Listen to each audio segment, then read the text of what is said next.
지난주에는 참 기상의 이변이 얼마나 이 세상이 힘들게 했는지 설명해 드렸으면, 요즘 또 우리 이스라엘이라고 하는 중동 땅에서 일어나고 있는 혼돈을 보면 아마 다 위기라고 말하죠. 참 위험스럽다 이렇게 표현합니다. 전 이스라엘은 약속의 땅인데, 하나님이 허락하시는 그런 축복의 땅인데, 그 땅 때문에 그 땅으로 인해서 혼돈과 공허가 일어나고 온 세상이 어지러워지는, 거기가 문제가 생기면 기름값도 올라가잖아요. 이런 일들을 보면서 우리는 참 이게 정말 맞는 일인가? 약속의 땅에 있는데도 왜 그런 일이 생겼을까? 이런 생각을 하지 않을 수가 없습니다. 성서적으로나 인류학적으로 이 앞으로 위협이 중동을 중심으로, 이스라엘을 중심으로 일어난다고 하는 건 너무 많이 들어서 알고 있습니다만은, 여러분 생각해 보셨습니까? 왜 그런지? 도대체 왜 약속의 땅을 중심으로 해서 이런 일이 일어났는지 고민해 보셨어요? 저는 여러분들이 생각하는 것하고 좀 다르게요, 표면적으로는 약속의 땅에 있는데 그 얘기라고 생각합니다. 거룩한 하나님의 약속의 땅에 대한 뜻을 모르지 않나. 어쩌면 깊이 보면 하나님의 약속의 땅에 대해서 너무 오해한 결과가 이스라엘 민족으로 그 땅은 차지했지만 그 땅에 대한 하나님의 그 약속은 잃어버렸기 때문에 이러한 일들이 생긴 것은 아닐까, 제 생각입니다. 막연하게 생각하는 건 아니고요. 성서적으로 보면 그런 일로 이런 일이 일어나지 않을까 하는 생각을 가져봅니다. 하나님께서 원하시는, 지난주 말씀처럼 하나님의 은혜가 물이 바다덮음처럼 온 땅을 덮었을 때, 그게 충만할 때는 크게 모습들이 드러나지 않는다고 그랬습니다. 완전한 하나님의 뜻이 육을 다 이렇게 감싸서 혼돈, 공허, 흑암이 드러나지 않게 하시는 하나님의 이 역사. 근데 자꾸 그렇게 드러나는 것은 하나님의 역사가, 은혜가 잊어버리고 자신들의 주장만 강한 것이 아닐까, 이렇게 생각하면서 오늘 본문의 말씀을 들어보시면 여러분들이 약속의 땅이 이런 거구나 아마 알게 될 거예요. 그러면 이스라엘이 보는 시각도 좀 달라지지 않을까, 이런 생각을 여러분들과 합니다. 오늘 본문에 있는 약속의 땅은요, 아브라함에게 하나님이 허락한 약속의 땅입니다. 약속의 땅에 인도하셔서 아브라함고 이게 너와 너 후손들에게 영원히 줄 땅이라고 약속한 땅인데, 지명해서 주신 땅인데, 제사를 잘못 지는 것 때문에 아브라함에게는 성경이 그렇게 표현하고 있습니다만은, 창세기 15장 13절 14절에 보면 여호와께서 아브라함에게 이르시되 너는 반드시 알라, 내 자손이 이방의 객이 되어 그들을 섬기겠고 그들은 400년 동안 내 자손들을 뭐한다? 괴롭게 하리니 그들이 섬기는 나라를 내가 징벌할지며 그 후에 내 자손이 큰 재물을 이끌고 나오리라, 이렇게 표현해주고 있습니다. 여러분, 이 약속의 땅은 하나님이 아브라함에게 주셨던 땅인데, 그 약속의 땅에서 아브라함, 이삭, 야곱, 요셉 그 형제까지 살다가 요셉 때에는요, 애굽에 가서 애굽에서 종살이를 합니다. 그러니까 요셉 이후에 성경에 400년이라고 하는 긴 시간 동안의 시간은 없어요. 창세기 다음에 출애굽기인데 그 시간이 400년, 430년이라고 얘기하는데 역사적으로 좀 보면 좀 길지 않는가, 이렇게 생각할 정도로. 어쨌든 간에 그렇게 표현하고 있는데, 그 430년 동안이 어떤 시간이냐면 육이 종살이 하던 시절입니다. 종살이. 육의 종으로 있을 때는요, 그 종의 모습 속에서는 하나님이 아무것도 그들에게 허락하지 않아요. 그의 나라가 아니기 때문에.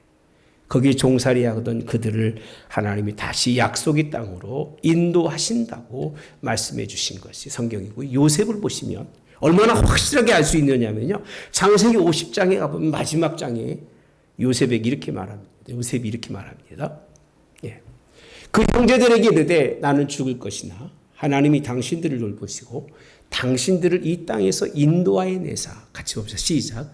아브라함과 이삭과 야곱에게 맹세하신 땅에 이르게 하시리라 하고, 25절. 요셉이 또 이스라엘 자손에게 맹세시켜 이르기를 반드시 당신들을 돌보시리니, 하나님이 반드시 당신들을 돌보시리니 당신들은 여기서 내가 내 해골을 메고 올라가겠다 하라 하였더라라고 되어 있어요. 요셉의 믿음의 신앙은 어디 있냐면 애굽이라는 땅에 있지 아니하고 약속의 땅에 그 신앙이 다 가 있는 거예요. 비록 지금 몸은 육으로 애굽에 살고 있지만 하나님이 때가 돼서 우리 모든 일을 약속의 땅으로 인도해 갈 때 내 뼈를 여기 묻지 말고 뼈를 가지고 가달라고 맹세를 시킵니다. 이런 말씀을 우리가 생각해 본다면 이스라엘에게 그 약속의 땅은요, 믿음의 눈을 가진 사람들에게는 굉장히 중요한 곳이에요. 굉장히 중요한 것이에요. 예. 그럼에도 불구하고 성경의 역사 400년 동안의 그 삶을 지나가면서 이스라엘의 약속의 땅에 대한 관심이 없습니다. 너무 신기하지 않아요? 하나님이 그 조상에게 그렇게 내 땅이라고 얘기하는데 지금도 우리는 뭐 땅 한 평 가지고 얼마나 싸웁니까? 예. 자기 땅이라고 그냥 한 평만 있으면 그 평수 하나도 안 뺏기려고 측량할 때 눈을 부릅뜨고 측량하면서 안 잊어버리려고 그렇게 애쓰는데, 이스라엘 백성들은 그 약속의 땅, 얼마나 크고 위대하고 대단한 땅을 하나님이 그들에게 준다고 약속했음에도 불구하고 관심이 없어요. 전혀 관심이 없습니다. 여러분, 우리는 이 약속의 땅에 대한 생각을 좀 달래야 됩니다. 우리가 관심 많은 것 같아도요, 이 육신의 땅은 관심이 많아서 어떻게 한 평이라도 더 가지려고 했을지 모르겠지만 하나님이 약속하신 그 약속의 땅에 관심이 없었던 이스라엘 민족과 우리는 별반 다를 바가 없다는 거예요. 왜 그러느냐면 그들이 살고 있는 것이 애굽이기 때문에 그래요. 애굽. 여러분, 약속의 땅을 먼저 알기 전에 애굽이 무엇인지를 먼저 알아야 됩니다. 그러니까 시각이 다르고 느낌이 다르고 생각이 다른 게 하나님의 시각과 느낌과 생각이 다른 거예요. 우리의 느낌과 시각과 생각이 다른 거예요. 이스라엘이 종으로 살던 애굽이라는 땅을요, 우리가 솔직하게 세상적으로 판단해 보면 굉장히 아름다운 땅이에요. 예. 삼각지라고 그러죠. 삼각지. 위에서부터 큰 나일강의 토양이 내려오면서 범람에서 이루어지는 삼각지의 그 옥토라고 하는 건 어마어마하게 좋은 땅이고요. 거기에 뭐를 심으면 많은 풍성한 열매를 거둘 수 있는 아주 사람 살기 좋은 땅이 어디냐면 애굽입니다. 육으로 보면 부족한 게 없을 만한 땅입니다. 그 땅이에요. 이런 이 땅 속에 살고 있는 그들이 약속의 땅이라고 생각하는 그 땅에 대한 정보가 없었을까요? 충분히 가지고 있었으리라고 생각합니다. 그 주상들에게 약속해 준 땅이 저기 있대. 근데 그 땅은 돈으로 가치가 없대. 저쪽 밑에 내려가면 한 평이 20원 한다고 합니다. 땅 필요하신 분 가서 사십시오. 그럼 가치가 없는 거예요. 저 구석에. 전혀 가치 없는 땅이 있다는 얘기는 막연히 들었는데, 그 조상들부터 그 우리 땅이라고 하는 얘기는 막연히 들었는데, 거기 정말 가야 유익할까라고 하는 생각들이 아마 이스라엘 백성들에게 있지 않았을까. 무관심합니다. 그 땅에 대해서. 애굽이라는 땅에 대해서 여러분들이 한번 생각해 보신다면, 우리 아브라함, 믿음의 조상의 아브라함이요, 약속의 땅 가나안 땅이 오잖아요. 기근이 들으면 어디로 갔어요? 애굽에 갑니다. 애굽에 가서 자기 부인 팔아먹듯이 해가지고 거부가 돼서 올라오는 그것이 애굽이란 땅이죠. 누구도 같이 갔냐면 룻도 같이 갔잖아요. 롯이 같이 그 애굽이라는 땅을 보고 왔는데 창세기 13장 10절에 가보시면 애굽의 땅은 이렇게 표현하고 있더라고요. 이제 뭐 동서남북으로 어디 가실 거냐 했더니 롯이 이렇게 눈을 들어 요단 지역을 딱 바라보니까 소알까지 온 땅이 물이 넉넉해요. 여호와께서 소돔과 고모라를 멸하기 전이었으므로 여호와의 뭐 같아요? 동산 같고 뭐 같다? 애굽 땅 같아요. 그러니까 여호와의 동산 앤드 무슨 땅이에요? 애굽 땅이에요. 애굽 땅이 그렇게 좋은 땅으로 바라보고 있었던 거예요. 누구도 바라봤어요? 아브라함도 롯도 바라보고 있다는 거예요. 근데 하나님이 거기서 건져내겠다는 거예요. 나오라는 거예요. 아니 살만한데 이렇게 좋은데 이렇게 아름다운데 뭘 그게 약속의 땅이 그렇게 좋다고 왜 우리를 그렇게 불러가게 하시는지 아마 안 불렀으면 싶었을 거예요. 지금 예수 믿다가도요. 천국이 좋아요. 하나님 나라가 좋습니다. 우리에게 약속의 땅이 있습니다. 우리 천국 가고 열심히 살아 하늘 나라 갑시다. 그러면은요. 나를 왜 부르셔? 여기도 좋은데. 예. 이만큼 좋은 곳이 있으면 나와보라고 그래. 아마 그럴 거예요. 예. 여러분 풍성한 애굽 땅은요. 예. 성경의 하나님은 약속의 땅으로 보질 않아요. 거룩한 곳으로 보지 않아요. 우리가 살고 있는 땅은 아무리 풍성하고 아름답고 좋아도요. 거룩한 땅이 아니에요. 약속이 있는 곳이 아니에요. 하나님 나라 바라보시기를 주님이 원합니다. 여러분 베드로후서 2장 7절에 가보면요. 롯이 살고 있는 소돔과 고모라 성을 어떻게 표현하고 있느냐면요. 무법한 곳이라고 되어 있어요. 무법한 자들이 판치는 곳이 세상이에요. 뭐가 또 있었어요? 음란한 행실이래요. 예. 오늘날만큼 음란한 행실이 어디 있을까요? 잘 살면 음란해져요. 예. 여러분 굉장히 법적으로 사람들이 많이 지식이 높아지면 법이 설 것 같지만 무법천지입니다. 무법천지예요. 소돔과 고모라 성이 땅은 아름다운데 그 삶을 가보면 그 삶 속에 있는 사람들이 법이 없어요. 그냥 음란한 행실로 말미암아 뭐라고 표현하느냐면요. 고통당하는 의로운 도시라고 표현합니다. 뭘 당하고 있다고요? 고통당하고 있다는 거예요. 베드로가 바라볼 때 이 땅의 삶이 하나님 나라를 바라보고 살아가는 사람들에게는 삶이 고통이라는 거예요. 예, 여러분들은 고통 안 당하고 살죠? 행복하시죠? 예. 그러나 마음 한구 속에서는 여전히 찔리는 것이 있는 게 신앙인들이에요. 신앙인들이 찔리는 게 없다면 신앙인이라고 할 수 없을 것입니다. 여러분 베드로의 평가입니다. 믿음의 눈을 가지고 그렇게 아름다운 곳 좋은 곳에서 살았던 사람들이 그 삶이 어떤 삶이냐. 고통과 아픔과 상처와 힘든 인생이라는 거예요. 오늘만큼 큰 고통을 당하는 사람들이 어땠을까요? 없어서 고통당하는 게 아닙니다. 부족해서 고통당하는 게 아닙니다. 돈도 많은데 다른 사람보다 적어서 건강한데 다른 사람보다 덜 건강해서 비교의식 때문에 그렇게 행복하고 기쁘게 살아야 할 사람들이 마음의 심적 고통을 많이 느끼고 살아가는 게 오늘 이 세상의 삶일 겁니다. 예. 세상에 사는 이스라엘 사람들에게도 성경은 그렇게 말씀합니다. 부족함이 없고 평안하게 잘 사는 것이 행복이라고 생각할지 모르겠지만 그 마음 한구석에서는 늘 언제나 그들에게 찾아온 것은 고통이었어요. 고통. 그래서 오늘 8절에 가보시면요. 내가 내려가서 그들을 애굽인의 손에서 건져내고 그들을 그 땅에 인도하여 아름답고 광대한 땅, 젖과 꿀이 흐르는 땅, 곧 가나안 족속, 헷 족속, 아모리 족속, 브리스 족속, 히위 족속, 여부스 족속 지방에 데려가려 하노라라고 표현합니다. 하나님이 내려가서 그랬습니다. 건져낸다고 되어 있습니다. 그 세상 속에 살고 있는 그들을 건져내는데 누가 하시느냐면 하나님이 하시기 내가라고 표현합니다. 그러니까 알아서 나와야 되는데 알아서 약속의 땅을 찾아가야 되는데 무관심한 거예요. 세상이 좋은 거예요. 그 땅 가봤자 뭐 여기만 하겠어. 그 땅 가봤자 이것만 하겠어라고 생각하고 있는 그 사람들에게 전혀 유동하지 않고 움직이지 않는 그 사람들에게 하나님이 친히 오셔서 내가 데리고 가겠다는 거예요.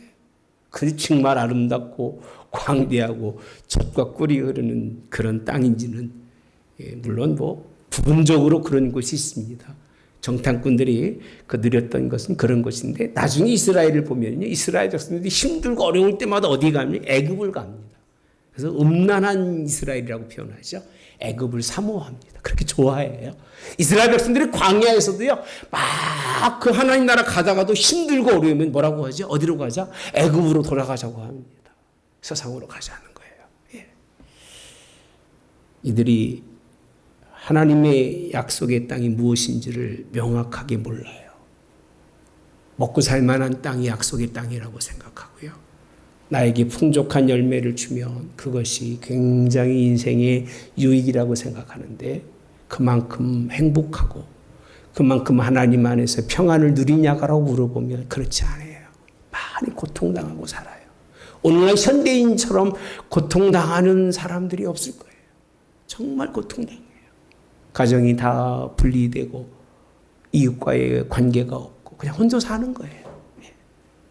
그렇게 혼자 삶에도 불구하고 평안하다고 좋다고 하고 살아가는데 외롭고 쓸쓸하고 고통스러운 인생, 그것이 애굽이라고 하는 것입니다. 하나님 우리를 그곳에서 인도해 내시기 원합니다. 할렐루야.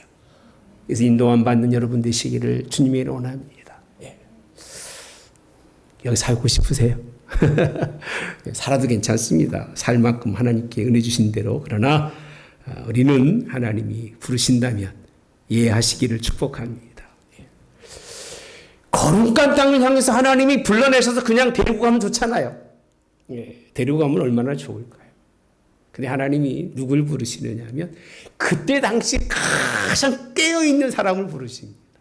가장 뛰어난 사람을 부르는데 누굴 부르느냐? 모세를 부릅니다. 시내산에서 떨기나무 불타는 그 풀무 가운데서 모세를 부르죠. 부르신 다음에 7절에 가보시면 이렇게 표현합니다. 여호와께서 이르시되 내가 애굽에 있는 내 백성의 고통을 이렇게 표현합니다. 그러니까 고통을 분명히 보고 이렇게 표현하죠. 분명히 보고. 그들이 그들의 감독자로 말미암아 부르짖는다고 되어 있어요. 막 부르짖어요. 원망으로 하나님 향해서 부르짖음을 뭐 있어요? 듣고라고 되어 있어요. 근심은 어디서 나오는 거죠? 마음이죠.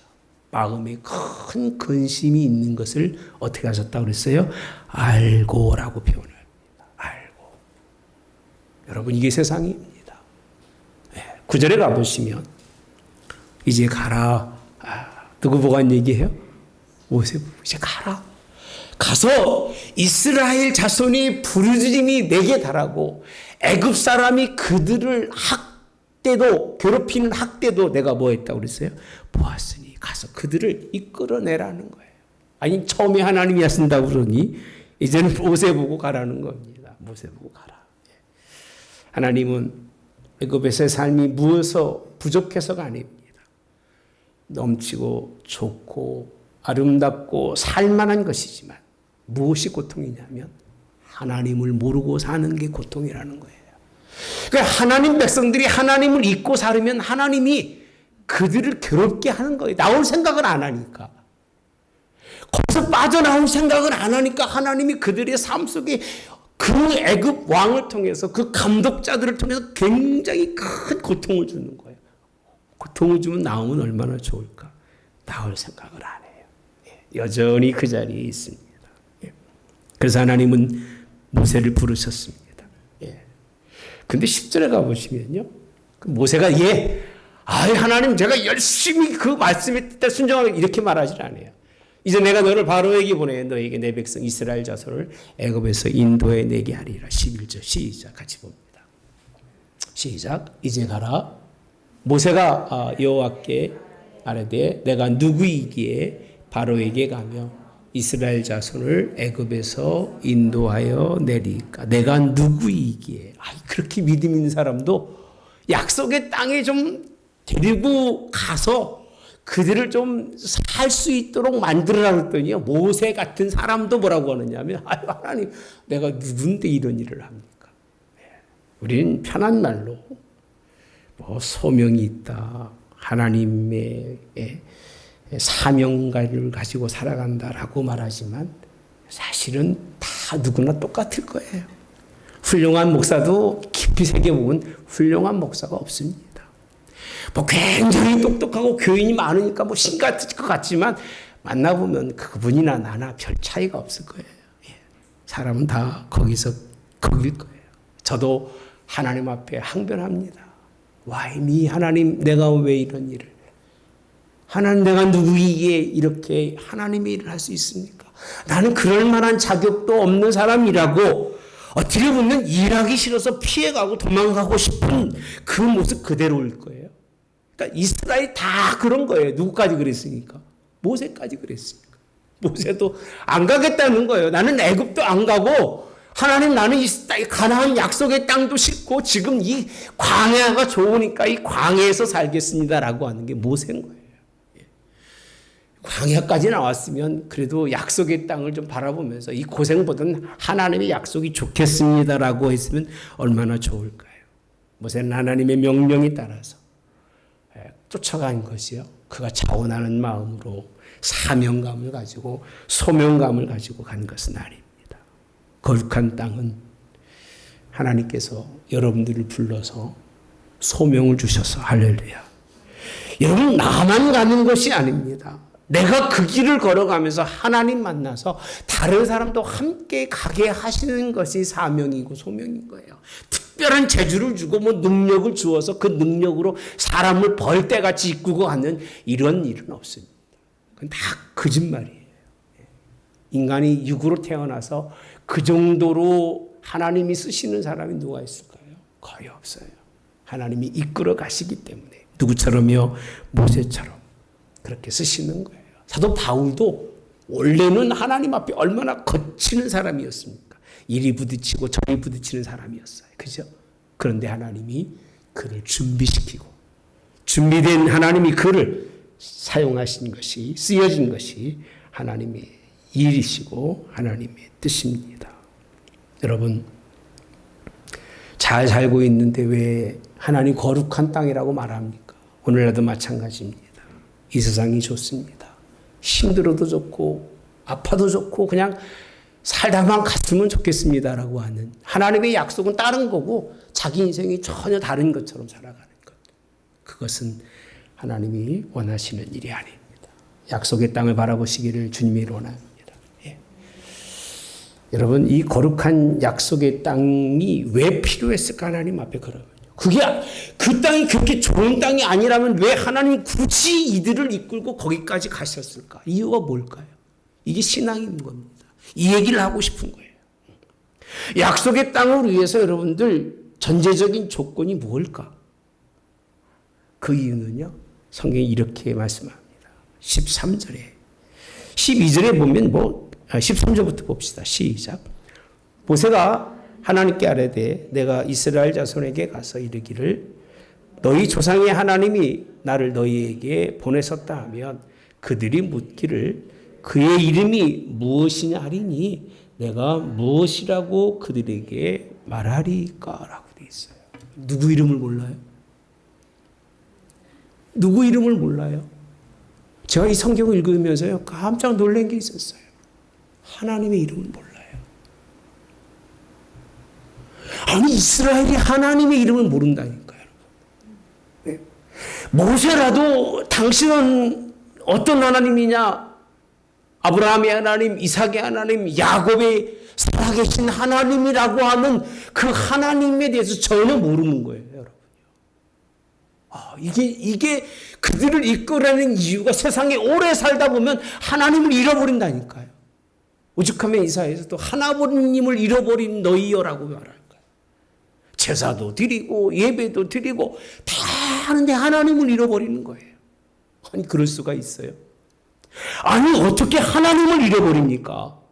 아무리 애굽에 거주한다고 하더라도 하나님을 모른다는 말은 굉장히 충격적으로 저한테 다가왔어요.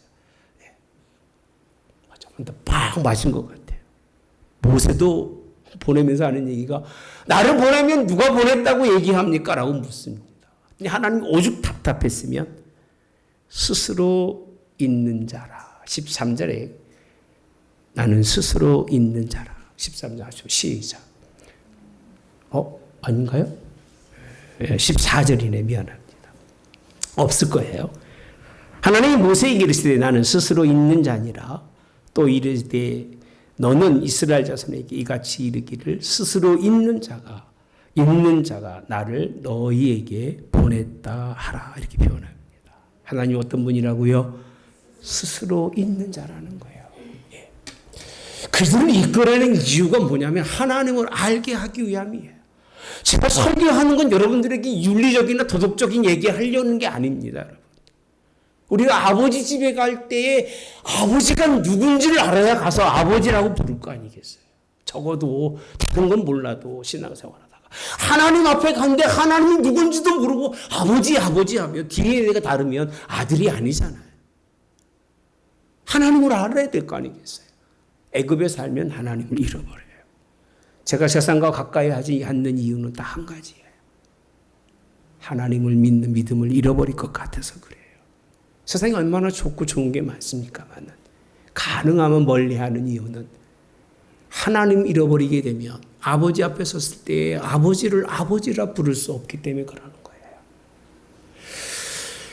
여러분 호렙산 떨기나무에서 하나님을 만났어도 불구하고 그 이름도 누군지도 모르는 이런 모세만이 아니라 이스라엘 백성들에게 하나님은 스스로 있는 존재감을 드러내시는, 그러니까 하나님이 살아계신다는 것을 드러내시기 위해서 우리를 이끌어내시는 거예요. 나를 이끌어 가시는 것은 살아계신 하나님이 너와 함께 한다는 걸 보여주기 위해서 나를 이끌어내시고 교회 나오게 하시는 것이고 하나님 나라를 향해 가게 하시는 거지 그냥 좋은 땅에 가라는 게 아니에요. 이스라엘처럼 약속의 땅 조상들에게 맹세한 땅이니까 우리 땅이라고 군중이 붙이고 앉아 살라는 게 아니라 그곳에서 하나님이 누군지를 아는 거예요. 이게 하나님이 원하시는 일인 걸 여러분 믿으시기를 축복합니다. 예. 여러분 이 하나님에 대해서는요 애굽은 아무도 몰라요. 9장 30절에 가보시면 출애굽기 왕과 왕의 신하들이 여호와 하나님을 아직도 두려워하지 아니하는 줄 내가 아나이다. 하나님 모르니까 두려운 것도 없는 거예요. 이 사람들은요. 세상에 살아가는 사람들은 하나님 두려워할 줄 몰라요. 어떤 분이 그러더라고요. 자기가 하나님 살아계신 거를 믿으면 인간이 아니고 자기는 자기를 믿지 하나님은 없대요. 깜짝 놀랄 말인 것 같지만 놀랄 말이 아니라 세상은 그렇습니다. 우리 가까운 분이 그런 얘기 하더라고요. 저한테. 예수 믿으라고 했더니 하나님 없대요. 그래서 언젠간 알게 될 거다. 네. 네. 그래서 다시 한번 15절에 가보시면 하나님은 모세에게 이렇게 표현합니다. 하나님 모세에게 이르시되 너는 이스라엘 손에 이같이 이르기를 너희 조상의 하나님 따라서 합시다. 곧 아브라함의 하나님, 이삭의 하나님, 야곱의 하나님께서 나를 너희에게 보내셨다 하라. 이는 나의 영원한 이름이요 대대로 기억할 나의 칭호라 라고 되어 있어요. 물어봅시다. 하나님이 약속의 땅으로 인도해 가면 거기 가면 좋은 게 많고 먹을 게 많고 뭐 살기 좋고 평안한 게 너무나 많으니까 우리 글로 가자 그러잖아요. 꼬실 때 그러잖아요. 그죠? 안 가려고 그러면 거기 가면 뭐도 있고 그러잖아요. 개뿔 뭐가 있습니까? 가서 고생만 직사게 해요. 애들 꼬시고 가고 그러잖아요. 뭐 거기 가면 바다도 좋고 애들이 바다를 어떻게 알아요? 지나준 거지. 꼭 가놓고 그냥 먹이지도 재우지도 못하고 그냥 고생만 찔찔하게 오다잖아. 그죠? 지가 좋아서 가는 거지. 하나님이 적어도 약속의 땅을 말씀하실 저 같으면 그렇게 생각합니다. 약속의 땅 이런 거다. 이스라엘들에게 출애굽하면서 약속의 땅은 정보를 굉장히 많이 줬을 거예요. 우리 하나님이 나라면 꼭 가야 돼. 거기는 여러분 하나님 나라에 대해서 정보가 많은 줄 아세요? 정보가 없어요. 여러분요. 하나님 나라는 우리 육으로는 너무 깊이 알 수 없기 때문에 사도 바울이 삼층전단까지 갔다 왔지만 말하지 않아요. 알아들을 수가 없는 거예요. 그냥 누구만 알아도 되느냐면 여호와 이름만 잘 알아도 되는 거예요. 하나님이 원하는 거예요. 그게 하나님의 요구인 거예요.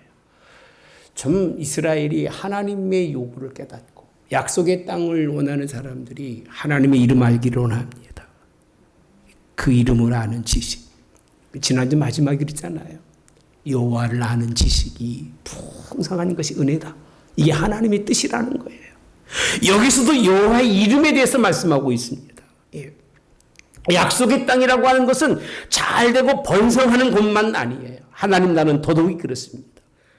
그 나라를, 그 정보를 많이 알고 가는 게 아니라 그냥 하나님 한 분만 믿고 인생을 살다 가니까 그 자리가 있는 거예요. 그냥 천국 갔다 온 사람 말을 안 믿는다고 하잖아요. 내가 천국의 끝자락만 갔다 왔어도 인생은 그렇게 안 살 것 같아요. 만약에 갔다 왔다면. 그죠? 어떻게 살겠습니까? 그 좋은 걸 보고 나가지고 인생을 정말 똥같이 살겠습니까? 자기 자랑하면서 뭐 본 거나 자랑하고 그 살겠습니까? 아마 죽도록 그 나라 삼으면 살다 갈 거예요. 그러니까 그게 바른 일이 아니라고 봅니다. 하나님은 많은 정보를 주지 않으셨어요. 그냥 무슨 땅이라고요? 좋은 땅이지만 그곳에 가기 위해서는 하나님의 이름, 단순히 그 이름 부르며 찬양하는 것도, 그 이름을 알면서 하나님 나라 바라보는 것도 약속의 땅에 갈 수 있는 길인 걸 믿으시기 바랍니다. 신앙생활 너무 잘하려고 하지 마시고 너무 많이 하려고 하지 마세요. 많이 알으면 좋겠죠. 잘하면 더 좋겠지만 적어도 하나님의 이름, 그 이름에 영광 돌릴 수 있는 삶이 되시기를 주님이 원합니다. 약속의 땅에 숨겨진 것이 또 하나가 있습니다. 12절에 가보시면 이렇게 표현합니다. 제가 일을 하다 보니까 뭐가 좀 헷갈릴 수가 있는데 12절 하나님이 이르시되 내가 반드시 너와 함께 있으리라. 내가 그 백성을 애굽에서 인도하여 낸 후에 너희가 어디에서요? 이 산에서. 이게 처음 하나님이 모세와 얘기하면서 출애굽하는 얘기입니다. 어디에서요? 이 산에서라고 표현합니다. 이 산에서. 누구 섬긴다? 하나님을 섬기리니 이것이 내가 너를 보낸 뭐라? 증거라라고 되어 있어요. 이걸 보니까 무슨 생각이 들어가느냐면요. 애굽이라고 하는 땅과 약속의 땅 중간에는 무슨 산이 있냐면 신의 산이 있는 거예요. 이 신의 산. 이 신의 산이 뭐 하는 곳이에요? 하나님을 섬기는 곳이에요. 하나님께 말씀을 받고 하나님의 성막이 지어지고 하나님의 거룩함이 있는 그 산이 이 산이에요. 이 산. 어디로 인도한다고요? 이 산에서라고 되어 있어요. 출애굽하고 약속의 땅에 가기 전에 너희는 반드시 이 산에서 누구 섬기는 거예요? 하나님을 섬기게 한다는 거예요. 그러니까 하나님이 섬김이 없는 중간 과정은 없는 거예요. 믿습니까, 여러분? 약속의 땅은요, 하나님을 섬김이 있는 게 그 산에서 반드시 하나님을 섬기는 것, 섬김의 도를 배우고 깨닫는 것, 이것이 출애굽의 목적이고 인도하여 내신 하나님의 뜻이에요. 너를 보낸 증거가 그걸 하는 거예요. 다른 게 아니에요. 너를 먹이고 입혀서 가겠다는 얘기 하나도 없어요. 그냥 이 산으로 인도해서 이 산에서 하나님을 섬긴다는 거예요. 그 이름으로 말씀드렸던 하나님을 섬기게 한다는 말씀.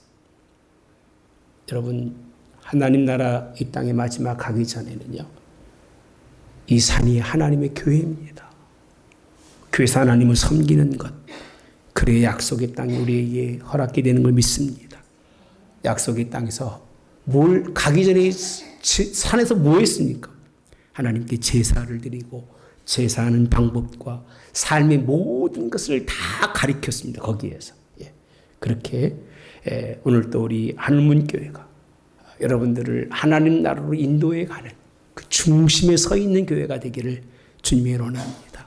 그 이름을 깨닫고 그 이름대로 인생을 살 수 있는 그런 교회가 되기를. 애굽의 영예도요 18절에 가보시면 이제 나올 때 그렇게 합니다. 그들이 네 말을 들으리니 너는 그들의 장로들과 함께 애굽 왕에 이르기를 히브리 사람의 하나님 여호와께서 우리에게 임하셨은즉 우리 하나님 여호와께 뭘 드린다고 되어 있어요? 제사를 드리려 하오니라고 되어 있어요. 그러니까 여러분 세상에 나가서 예배 드리는 거 절대 부끄러워하지 마세요. 예배를 드리려, 제사를 드리려 하오니 사흘쯤 광야로 가도록 뭐하게 해달라? 허락해 달라고 말합니다. 분명히 출애굽의 목적이 뭐냐면 제사예요. 예. 하나님이 약속의 땅으로 인도하면서 하고자 하시는 것은 하나님께 제사하는 거예요. 아브라함이 제사 실수로 말미암아 그 후손들이 400년 동안 고생했는데요. 이제는 다시 하나님과 온전한 관계에 예배가 이루어지게 하기 위해서 그들을 예배로 이끌어 가시는 하나님. 예. 예배는 감추는 것이 아닙니다. 드러나는 거예요. 아멘. 주일날도요, 교회 올 때 기쁘게 오시고요. 사람들에게 드러내게 오십시오. 즐겁게 오십시오. 예. 반갑게 사람들을 맞이하면서 어디 가길래 그렇게 기쁘게 가십니까? 라고 하면 하나님께 예배하러 갑니다. 라고 그렇게 말해도 상관이 없습니다. 아멘. 오늘 본문의 말씀을 여러분들 한번 곰곰이 생각해 봅시다.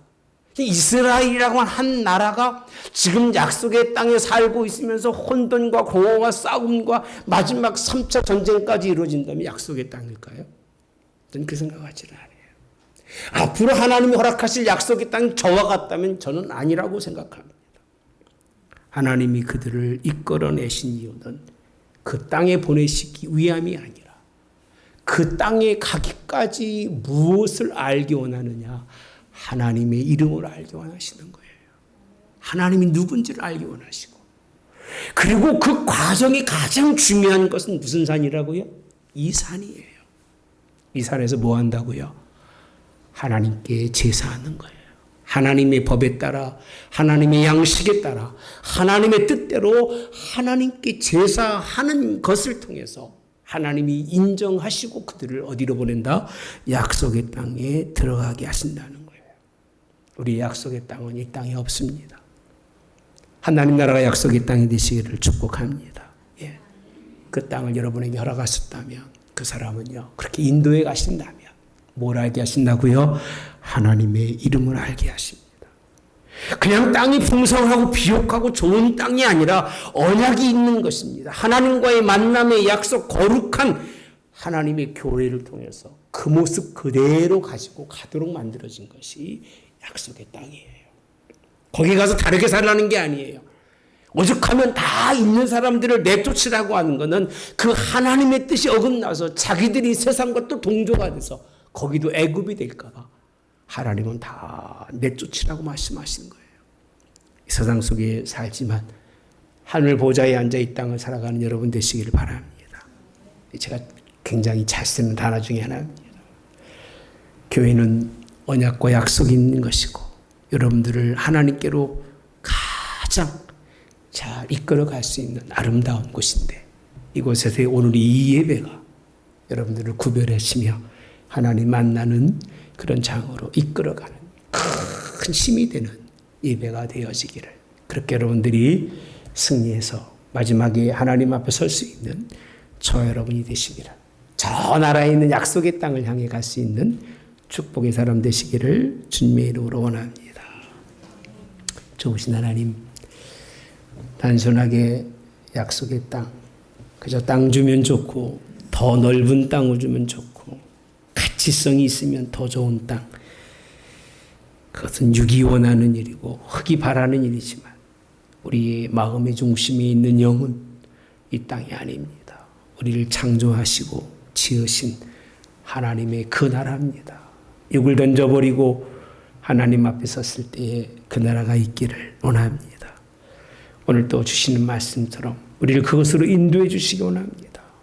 비록 몸은 다른 땅을 딛고 살지만 우리의 마음과 영은 하늘 보좌에 앉아 하나님과 함께 사는 백성들로 이끌어 주시기를 원합니다. 그래서 하나님 알기를 주저하지 않습니다. 언제 어디서든 예배의 자리에 하나님 참석해서 하나님의 말씀 듣기를 원합니다. 주시는 가르침에 따라서 하나님 순종하는 백성 되기 원합니다. 그래서 하나님 오셨을 때, 주님 오셨을 때, 우리가 이 땅을 버리고 하나님 앞에 섰을 때 그 나라를 하나님 선물로 얻는 약속의 땅을 정말 받을 수 있는 주의 백성들 되도록 인도하시고 함께하여 주시옵소서. 예수님의 이름으로 기도하옵나이다. 아멘.